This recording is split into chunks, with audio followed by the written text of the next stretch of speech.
देशवासियों को क्वालिटी और सस्ता इलाज देने से ये हमारी सरकार का कमिटमेंट है।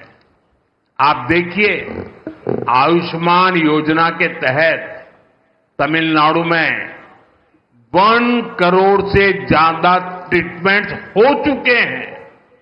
इससे तमिलनाडु के इन परिवारों के 8,000 करोड़ रुपीज जो उनकी जेब में से खर्च होना था, वो खर्च बच गया है। मेरे तमिलनाडु के भाई बहनों के जेब में 8,000 करोड़ रुपीज, ये बहुत बड़ा आंकड़ा है।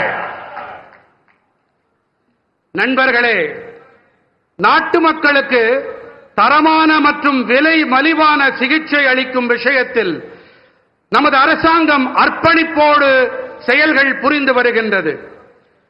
நீங்களே பாருங்கள், ஆயுஷ்மான் பாரதம் திட்டத்தின்படி தமிழ்நாட்டிலே 1 கோடிக்கும் மேற்பட்ட சிகிச்சைகள் நடைபெற்றாகிவிட்டன. இவற்றிலே தமிழ்நாட்டின் இந்த குடும்பங்கள் 8,000 கோடி ரூபாய், சிறிய தொகை அல்ல, 8,000 கோடி ரூபாய் செலவிலிருந்து காப்பாற்றப்பட்டிருக்கிறார்கள். என்னுடைய தமிழ் சொந்தங்கள் காப்பாற்றப்பட்டிருக்கின்றார்கள். तमिलनाडु में 1400 से अधिक जन औषधि केंद्र हैं। ये मैं सिर्फ तमिलनाडु का बताता हूं। यहां जन औषधि केंद्र में 80% डिस्काउंट पर दवाएं मिलती है। इन सस्ती दवाओं से भी लोगों की जेब में 700 करोड़ रुपीज, मेरे तमिलनाडु के भाई बहनों के जेब में 700 करोड़ रुपीज की सेविंग हुई है। और इसलिए मैं तमिलनाडु के मेरे भाई बहनों को कहूंगा, अगर आपको दवाई खरीदनी है तो जन औषधि केंद्र से खरीदिए। आपको 1 रुपये की चीज 20 पैसे में, 25 पैसे में, 30 पैसे में मिल जाएगी। தமிழ்நாட்டிலே 1400க்கும் அதிகமான மக்கள் மருந்தகங்கள் இருக்கின்றன. 1400 நம்முடைய தமிழ்நாட்டில் மட்டுமே.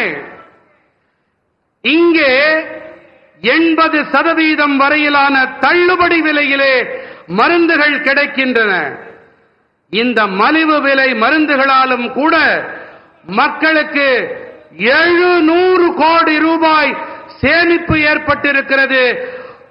ஆகையினாலேதான் கூறுகிறேன், நீங்கள் மருந்துகள் வாங்க வேண்டும் என்றால் இந்த மக்கள் மருந்தகங்களிலே வாங்குங்கள். 25 பைசா, 30 பைசா, 50 பைசாவிற்கு கூட உங்களுக்கு மருந்துகள் கிடைக்கும். साथियों, हमारा प्रयास है कि देश के नौजवानों को डॉक्टर बनने के लिए एब्रॉड जाने की मजबूरी ना रहे। बीते सालों में तमिलनाडु को 11 नए मेडिकल कॉलेज मिले हैं. நண்பர்களே, நாட்டின் இளைஞர்கள் மருத்துவ படிப்பு படிக்க அயல் நாடுகளுக்கு செல்ல வேண்டிய கட்டாயம் ஏற்படக்கூடாது என்பதே எங்களுடைய முயற்சி. கடந்த ஆண்டுகளிலே தமிழ்நாட்டிற்கு 11 புதிய மருத்துவக் கல்லூரிகள் கிடைத்திருக்கின்றன.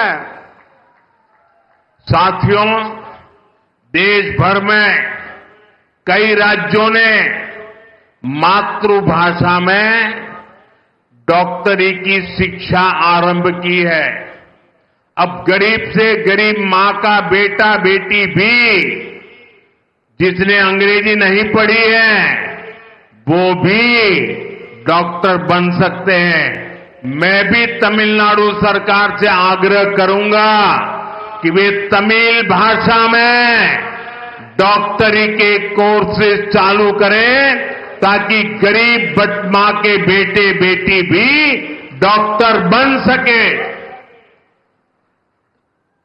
மருத்துவ படிப்பினை அதை தமிழிலே செய்ய வேண்டும் என்பதே எங்களுடைய பேரவா. இதற்காக இந்த படிப்பினை படித்த ஏழை தாய்மார்களுடைய குழந்தைகளும் அவர்களாலும் இதை படிக்க முடியும். அதற்காகத்தான் மருத்துவ படிப்பினை கூட தமிழிலே அதை அமைக்கப்பட வேண்டும் என்று நாங்கள் விரும்புகிறோம். இதன் பொருட்டு நான் வேண்டி விரும்பி மாநில அரசிடமும் கேட்டுக்கொள்ளுகிறேன், இந்த ஏழை குழந்தைகளும் மருத்துவ படிப்பை படிக்க வேண்டும் என்பதற்காக பாடத்திட்டத்தினை தமிழ் மொழியிலே செய்து தாருங்கள் என்று வேண்டி விரும்பி கேட்டுக்கொள்ளுகிறேன். साथियों, टैक्स पेयर का दिया हर पैसा गरीब से गरीब के काम आए, यही गुड गवर्नेंस है. तमिलनाडु के लाखों स्मॉल फार्मर्स को पीएम किसान सम्मान निधि के तहत लगभग 12,000 करोड़ रुपए दिए गए हैं. तमिलनाडु के फार्मर्स को पीएम फसल बीमा स्कीम से भी 14,800 करोड़ रुपए का क्लेम मिला है. நண்பர்களே, வரி செலுத்துபவர்கள் செலுத்தும் பணம் மிகவும் ஏழ்மையில் வாடும் மக்களுக்கு துணை வர வேண்டும். இதுதான் நல்லாளுகை. தமிழ்நாட்டின் லட்சக்கணக்கான சிறு விவசாயிகளுக்கு பிரதம மந்திரி விவசாயிகளுக்கான வருமான ஆதரவு திட்டத்தின்படி சுமார் 12,000 கோடி ரூபாய் அளிக்கப்பட்டிருக்கின்றது. தமிழ்நாட்டின் விவசாயிகளுக்கு பிரதம மந்திரி பயிர் காப்பீட்டு திட்டத்தின் வாயிலாக 14,800 கோடி ரூபாய் காப்புறுதி பணம் கோரல் நிறைவேற்றப்பட்டிருக்கிறது. साथियों, भारत की ग्रोथ में हमारी ब्लू इकोनॉमी का बहुत बड़ा रोल होने वाला है. इसमें तमिलनाडु की ताकत दुनिया देख सकती है. तमिलनाडु का हमारा फिशरीज से जुड़ा समाज बहुत मेहनती है. तमिलनाडु के फिशरीज इंफ्रास्ट्रक्चर को मजबूत करने के लिए स्टेट को जो भी मदद चाहिए वो केंद्र सरकार दे रही है. நண்பர்களே, பாரதத்தின் வளர்ச்சியில் நமது நீல பொருளாதாரத்திற்கு மிகப்பெரிய பங்கு அமைய இருக்கின்றது. இதிலே தமிழ்நாட்டின் பலத்தை உலகமே பார்த்து வியக்க இருக்கிறது. தமிழ்நாட்டின் நம்முடைய மீனவ சமூகம் மிகவும் கடினமாக உழைக்கக்கூடிய ஒரு சமூகமாகும். தமிழ்நாட்டின் மீன்வளத்துறை கட்டமைப்பினை வலுப்படுத்த வேண்டி மாநிலத்திற்கு தேவையான உதவிகள் அனைத்தையும் மத்திய அரசு அளித்து வருகின்றது.